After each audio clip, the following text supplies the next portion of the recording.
So these two courts that are here at RacquetX have no holes in the glass. So the minute that you start to put holes in glass, you lose structural integrity of the glass. It gets weaker.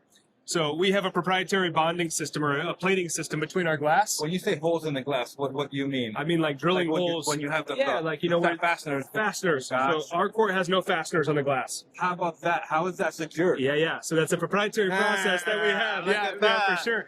But we're actually adhering aluminum in a proprietary fashion to our glass. Hey, paddlers, we're here at RacquetX with Brevin.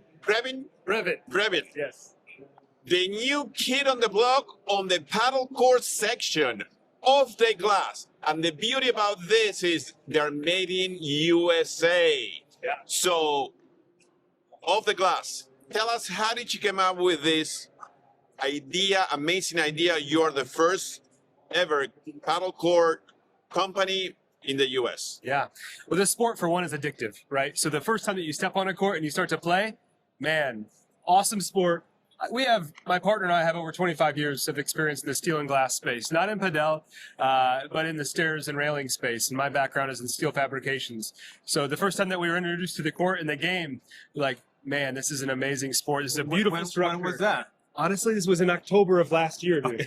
This was 5 months ago. Courts. For sure. Incredible. Yeah. So we moved very quickly, and we just love the game. We love the sport. We wanted to see it grow in the U.S., and we've seen a scalability problem. Like, we didn't believe that the game is going to grow as much as what they say it's going to.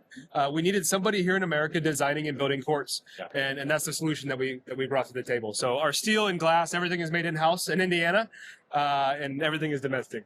So you said you were in a different industry, but working with glass, right? Yeah. So did you see that as an advantage, saying, hey, this is, because the frame is just metal, right? Yep. And the glass is kind of where it's at, you know? Yep. So how did you put it together? Because you also have the carpets, you have everything. For sure. How did you kind of come up with that? And then you guys built it in Indiana, you said? Everything is built there? Everything. So to be fully honest, I do not have an extensive racket sports background, okay? But I'm a steel guy, okay? So these structures, we know steel and glass. We know how to make them look pretty. We know how to make them very safe, first and foremost. And we partner with people that were professional players to give us that feedback that was really important. So to answer your question, I guess, like, when we see this structure, we see something that's very familiar to us. We see something that we believe that we can improve and make safer and follow real regulation here in the U.S. for permanent structures. And we think that we can be the scalability solution. Well, let's talk about that. You said improvements and safety issues. What are the things that you're incorporating into the courts for that? So these two courts that are here at RacquetX have no holes in the glass. So the minute that you start to put holes in glass, you lose structural integrity of the glass. It gets weaker. So we have a proprietary bonding system or a plating system between our glass. When you say holes in the glass, what do you mean? I mean like drilling holes. When you have the fasteners. Fasteners. Gosh. So our court has no fasteners on the glass. How about that? How is that secured? Yeah. So that's a proprietary process that we have. Yeah, for sure. But we're actually adhering aluminum in a proprietary fashion to our glass. And what that does is it gives us much more strength, much more rigidity, and allows us to absorb player shock. So when players are bumping into the glass. How long does that last? Because, when you hear something or silicone or whatever you use, I mean, I'm sure it's more powerful than that. How long does that last? And when does it have to be replaced? No, for sure. So this bonding agent is not going anywhere. It's UV stable. It's going to last as long as the steel structure lasts. The problem that I have here at RacquetX is I don't know how I'm taking them apart. We're going to be shipping this glass back. How are you going to do that? So they unscrew, but we'll still have the studs on the glass. But we're very confident in that system, and that allows us to get a lot better wind load rating because our glass now acts as one system, not individual panels. But it's still flexible when So when players are bumping into it, we have pro players playing on this court all day yesterday and today, and we've been getting great feedback on the playability of our glass. So when somebody's installing this, do they have to know about this? I mean, you guys install it because now a normal person won't be able to install this, or are you training professionals, installers to be able to do this? That's a great question. So A, domestically made product. B, we have a large certified installation network. So we have full coverage across North America, US, Canada, to be able to install courts. So approaching this industry with humility that we're not racket sports guys, but we are steel and glass guys, and we have a large network of people who can help us install these at a very high quality level. So when you work with off the glass, you're buying from one company You make one phone call, Right. and you're talking to a company that's doing not only the building of the products but also the installation. Right. The turf is something that is new to us, and we've partnered with a couple great brands. Which ones? These courts here are real turf. Okay. So we're How about Mondo? Have you used Mondo? That's we have not installed Mondo yet, Yeah, but okay. we're having conversations. But Okay. yeah, Real Turf is somebody that we really love the guys from Real Turf. They're well known here. Yeah, for so sure. how many courts in your collection, or is just one court? So we have 3 courts in our collection. The one Okay. behind us Okay. is our OTG 1X. It's an exterior true pano court. Okay. The one that is in front of us here is our OTG C5 or Category 5 Hurricane court. Okay. So this court in front of us is wind load rate up to 180 miles an hour. Very, very strong court. So we have 3 courts in our collection: the OTG 1, the OTG 1X, and the C5. Okay. Big question. Okay. The cost. Sure. How much is the cost from the non-hurricane proof and the hurricane proof one? So our cost ranges, and I'm gonna give you one number. This is an Okay. installed number. Okay. Installed and Installed everything, number. okay. Anywhere from 45K to 68K, depending on some upgrades Can options. you itemize what the cost of the court is versus the labor to install? Yeah, I can do that. So we charge $7,500 Okay. to install a court. Okay. So So you're in the that's 30s. pretty competitive Yeah, it compared is. to the mejor sets and the paddle galleys. I mean, Yeah. extremely competitive because I mean we know the pricing and all that. How were you able to keep those costs so low? Yeah. The largest thing is that we're not entering this as a new brand, right? We're tucking this into a much larger brand that has a large team and that has large buy power from steel and glass that allow us to be competitive without having to insource from overseas. So we buy right now a ton of steel, and our company, the parent company, produces over 100,000 pounds of glass per week. Wow. So we have our own glass factories, our own steel factories. So all of that, we're eliminating a lot of extra markups and margin that happen when you buy it from different places. So truthfully, we're like a one-stop shop for these So products. you're here in the USA. What's the wait time if I order? Because I know ordering overseas, I mean, it's, you got to plan that very. What's the wait time if I called you and said, hey, I'm sending you a wire. I want 2 courts installed. From this day, how long will it take? I'm going to give you the answer direct, and then I'm going to expand on it. 4 weeks. 4 weeks. Okay. And RacquetX called us 2 weeks ago and said, hey, we had another provider that wasn't able to get their shipment here on time. Is there anything you can do because we have tournaments coming? Can you get another court here? So this court that's in front of us here was produced last week. Wow, that's amazing. Yeah. Okay. Yeah. So now, going back, so 4 weeks is huge because usually it takes 6 to 8 weeks to, ship them from Spain or China or whatever. Now, here's the biggest thing, and I think that's going to be right now, all the paddle court manufacturers are getting hit with a huge tariffs. For sure.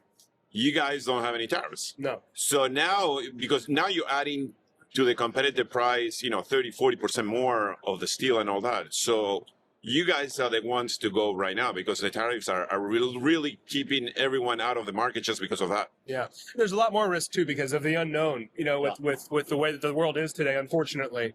But yeah, we want to see the sport grow, truthfully. Like, that's very important to us. Even though I don't have that extensive background in racket sports, I mean, we have a lot of team members on our team that play pickleball, and we bring them onto our court. We have one in our factory at home. And Nice. we bring pickleball players onto the Padel courts, and they're like, wow, this game, Yeah. And So, Brevin, one quick word. Right now, the way it works is you place an order in Spain or China or whatever.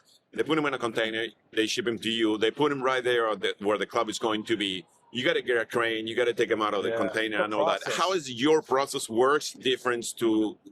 Yeah, you place the order with off the glass. You place a deposit. We dispatch an installation team at that time, so that way we have a commission date. We start to build these products in Indiana. We put them on a rollback trailer.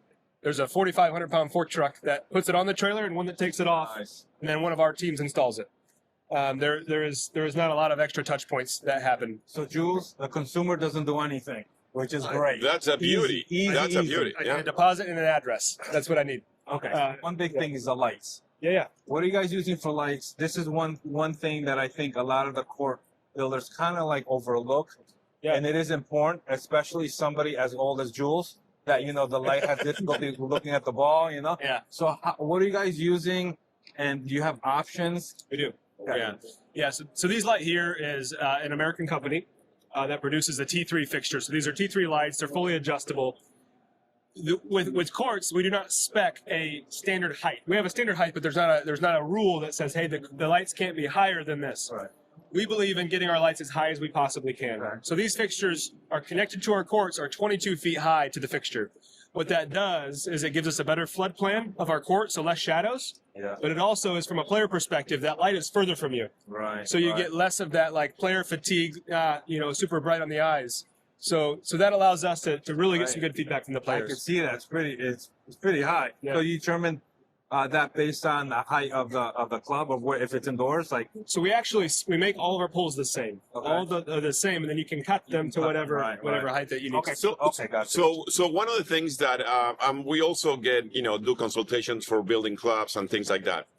One of the questions they came up with, because each municipality asks for different things. Sure.